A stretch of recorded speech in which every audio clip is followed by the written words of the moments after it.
আসসালামু আলাইকুম, সবাই কেমন আছেন? আশা করছি সবাই ভালো আছেন। এমন সুস্বাদু একটি খাবার যদি কেউ খেতে চান তাহলে আর দেরি করবেন না, তাড়াতাড়ি চলে আসুন।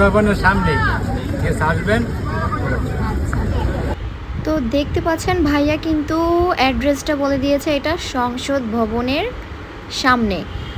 তো ভাইয়া কিন্তু খুব ভালো নাচোস বানায়। যারা রেস্টুরেন্টে দাম দিয়ে নাচোস খান তারা অন্তত একবার এসে এই 120 টাকা দামের নাচোসটা খেয়ে দেখবেন। এত টেস্ট, এত সুস্বাদু, মানে আপনার মুখের মধ্যে লেগে থাকবে, আপনি আবার আসতে বাধ্য হবেন। খাবারটা এতই এতই এতই মজা।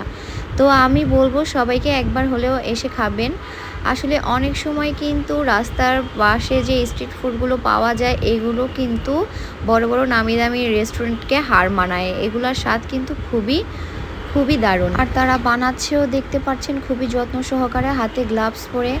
আর এখানে শুধু নাচোস না, এখানে আরও অনেক অনেক খাবার পাওয়া যায় বাচ্চাদের জন্য। চিকেন ফ্রাই, তারপর হচ্ছে আপনার বার্গার, ফ্রেঞ্চ ফ্রাই, আরও অনেক অনেক ধরনের খাবারের আইটেম আছে। সো আপনারা আর লেট করবেন না, একবার হলেও ঘুরে যাবেন ভাইয়াটার দোকানে এসে। ইনশাল্লাহ আপনাদের ভালো লাগবে। খাবারের টেস্ট কিন্তু অনেক অনেক অনেক মজা। ধন্যবাদ সবাইকে। তো দেখতে থাকুন সবাই আমার পুরো ভিডিওটা। আল্লাহ হাফেজ।